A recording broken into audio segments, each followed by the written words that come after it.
The patterns are swell.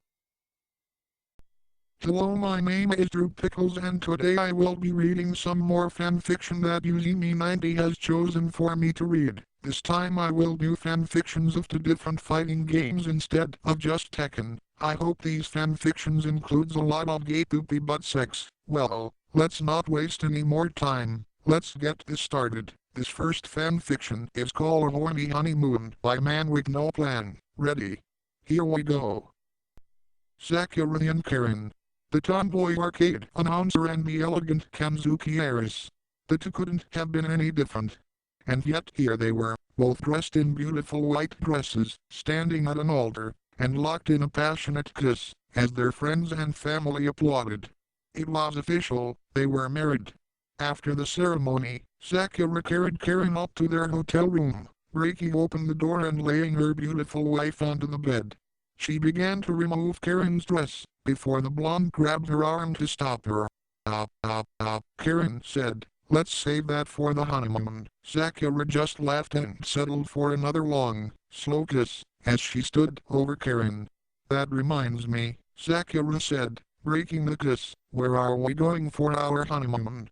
"Anywhere you wish, dear. Price is no object, of course." The two spent most of the night deciding in where to go. They struggled to find somewhere neither of them had been, but their lives of competing in international tournaments meant that those options were very few. They eventually decided in Paris. Cliché, though it may have been, it was a new sight to the both of them, and they had both always wanted to go. A few days and one private jet ride later, the girls found themselves at their destination. The first day was mostly spent taking in the sights and planning out what they would do for the rest of the trip. The second day is when the real fun would start. Their second day was spent on the beach. The specific one was clothing optional, allowing Karen to make herself at home by sunbathing completely naked. Sakura was slightly more modest, only removing her top and letting her large breasts breathe. After resting her for a few minutes, Sakura opened them to see Karen staring at her. She looked back and gave a sleepy smile. "You truly are beautiful, Sakura," Karen said, giving her own smile. "Thanks, Karen," Sakura replied with a small giggle. "You look great too. Love the outfit." "Are you sure?" "I'm afraid it may be a tad too revealing." They both had a laugh before leaning in for a kiss, during which Karen grabbed at Sakura's breasts, earning a small moan from the brunette before she pulled away. "Karen," Sakura said, "not here. It's too crowded."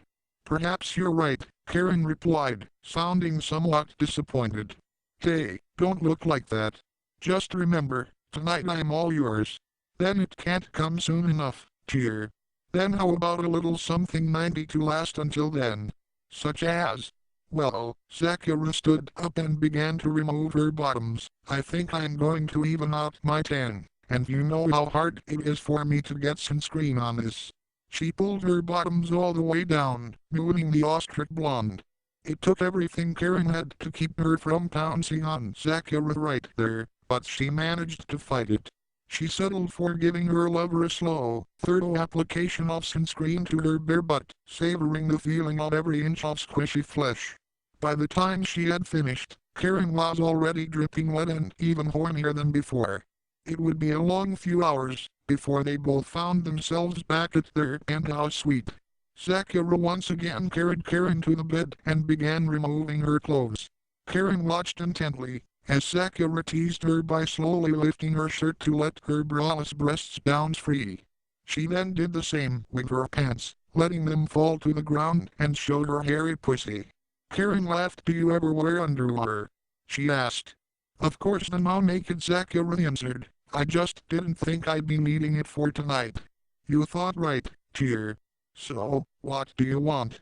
"I think you know the answer to that," Sakura responded with a smile, as she turned her back to Karen, giving her a good view of her massive bum. "My God," Karen said in awe of the magnificent sight in front of her, "I swear it gets more beautiful every time I see it." Sakura giggled. "Well, come on," she said, shaking her butt a little. "What are you waiting for? Don't rush me. I want to savor this."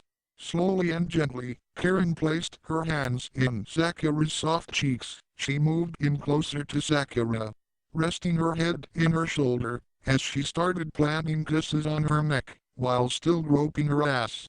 Sakura let out a few small moans, only driving Karen even more mad. Karen soon took one hand off of her lover's bare cheek and moved up to her naked breast. She circled her finger around the already hardened nipple, teasing the now loudly moaning brunette. Just as Sakura began to feel herself nearing her limit, Karen pulled away from her. "What?" Sakura said, panting. "Why did you stop? You don't expect me to do all the work, do you?" Karen said, "Now come help me out of this." The smile returned to Sakura's face, gladly. Sakura got close to Karen, as she undid the buttons in her top before pulling it off, showing the blonde girl's lacy black bra. Next, she wrapped her arms around her, kissing third passionately, as she undid her bra before removing it entirely, exposing the rich girl's modestly sized breasts. She unbuckled her skirt and let it fall to the ground, revealing a matching thong covered by a pair of leggings. She then knelt down, until she was at eye level with Karen's crotch. She grabbed at the leggings and, with one pull, got both them and the thong to the girl's ankles. She now had her face just inches away from Karen's trimmed pussy. She started to move closer, before Karen put her hand in her forehead to stop her. Sakura looked up in confusion. "I think I know something we'll enjoy better," Karen said, a sultry smirk coming across her face. "Are you sure about this?" Sakura asked, standing on the bed with her legs straddling Karen's body. "I've never been more sure of anything, dear," Karen replied, laying patiently under her. "Okay then. Get ready." Sakura began to crouch down, her huge cheeks slowly getting closer and closer to Karen's eager face. Karen smiled, as the pale moons engulfed her vision. The soft flesh squished against her face and Sakura's intoxicating scent filled her nose. Karen let out a small moan, as she started caressing the cheeks that were not planted in her face. Sakura, holding up her end of the steel, leaned forward, until she was once again close to Karen's already wet pussy. She pulled Karen's legs up, bringing it even closer to her, before she started going to town in it with her tongue. Karen returned the favor by allowing her tongue to circle around Sakura's tight asshole. This went on for several minutes, with Sakura skillfully eating out Karen's pussy, even going so far as to start fingering her ass, which was a weird feeling for Karen, but not an unwelcome one. Karen, on the other hand, was still ravishing Sakura's ass. Not only had her tongue not been alternating between teasing her lover's hole and penetrating it, but she was also making good use of her hands. She squeezed, kneaded, and spanked the now wildly jiggling mounds like a mad woman. With how passionately they had been making love to each other, it wouldn't be long until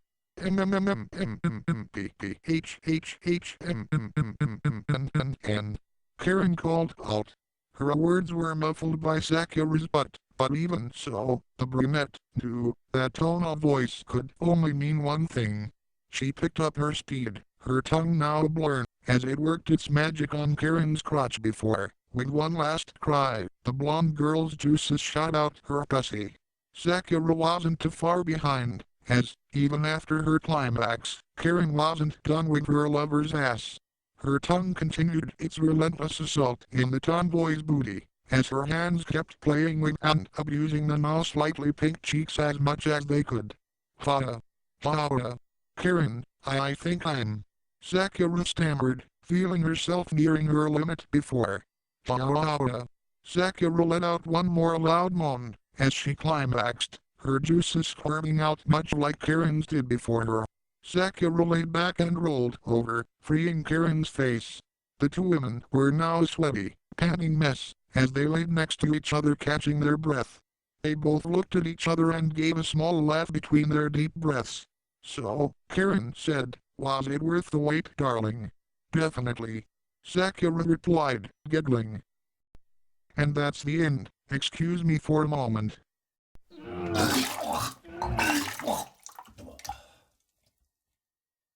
What the fucking shitty dildos? What the fucking shitty dildos? What the fucking shitty dildos, that had to be the worst fanfiction I've ever read. First we had a fanfic that had girls kissing and talking about boobies, then we had one with the girls fucking each other, and now I had to read one with girls not only fucking each other, but also coming afterwards.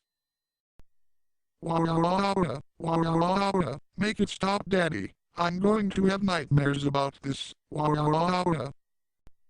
at that, using me 90. You made Drew Pickles Jr. cry. This next fanfiction better be swell, or you will have to answer to my 300-mile-long cock. Okay, this next fanfiction is a Mortal Kombat fanfic called Fire and Ice by Subscorp Supremacy. Ready? Here we go. Sunlight filtered down the serene bamboo forest. Somewhere in the distance, a bird called out to its mate faintly, and even fainter, its wings flapped into the distance. If tranquility were to have meaning, it would be this. A lone figure clad in yellow and black stood in the middle of the forest. Silver armor that adorned it glinted under the soft daylight. It was as still as could be, and not even its breathing made any sound. Then, swiftly, a glint of steel, and a bamboo pole split along its length, cut cleanly in two. The bamboo halves fell on the ground with a dull thud. A blur of yellow made its way across the forest floor, and in its wake, bamboo started falling. A few moments later, a group of people dressed in black with yellow bands or masks followed the falling bamboo. They appeared to be following the yellow figure, and failing spectacularly. All they were catching were the falling bamboo, and the elusive target was extending its distance by the second. The group desperately tried to speed up until finally they seemed to have caught their target in a clearing. At least that was what they thought, for apparently the figure appeared to have stood still and waited for them. Your instructions were to catch the bamboo before they even reached the ground. How could you hope to track me if you couldn't catch up at all? The group bowed their heads in shame. Apologies, Grandmaster. I do not wish to resort to harsh measures, but I am very unhappy with your lack of progress. You have until next week to show me some progress. Dismissed. Hanzo scowled as his students took their leave. They did not dare talk back to him, but he could hear them muttering in the distance as they ran farther. He was lost in thought on how he could hone his students so much so that he did not notice a flash of sunlight reflected from a throwing knife until it was mere inches from him. It was too late to deflect. The ninja vanished in a flash of flame and reappeared amongst the bamboo. He barely just materialized when again knives flew at his direction, as if anticipating him. Hanzo rolled over and was forced back into the clearing. His assailant seems to be familiar with his evasive tactics. Hanzo's eyes darted left and right as he tried to scan his surroundings, trying to assess the situation and determine where his attacker might be. Very few would dare to take on the Shirairai Grandmaster in his own territory, and even fewer would be able to land such close calls. From behind him the air protested, as it was split by more daggers cutting their path towards the ninja. He was able to deflect the first dozen of them, but a stray one almost hit his left foot. Hanzo was forced to reposition, and this cost him his balance, and his attempt to deflect the last dagger instead disarmed his katana. Wasting no time, he drew out his rope spear. Hanzo gritted his teeth. He was getting annoyed at his assailant. Earthrealm has been quiet for a few years now, and there has been no alerts sent out by the Special Forces or the Linkui of any new threats. Hanzo quickly drew a map of the bamboo forest in his mind. He knew that his assailant would have to be within the forest as well, and judging by the angles the weapons were coming from, whoever threw them would have to be very quick as well. In fact, quick enough to match his movement. Hanzo decided he had no choice but to scout his attacker by quickly teleporting across the forest. Bursts of flame and cinder littered the forest, as the ninja scanned the area, trying to locate his opponent. At last he found his attacker covered in black darting around the forest clearing. Before Hanzo could attack, a dagger flew in front of him. It came from another direction. Two assassins? Hanzo thought.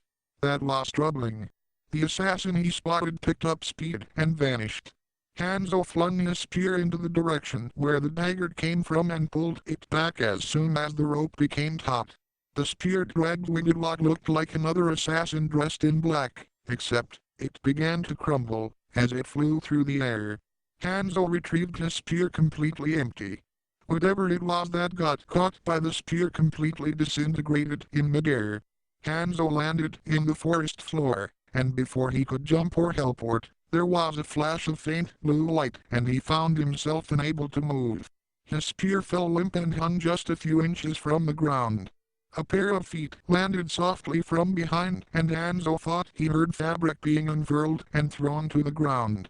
Hanzo was prepared to burst into flames, but before he could muster the strength, he felt a hand grab the knot of his hair, pull it back briefly only to bash his head forward.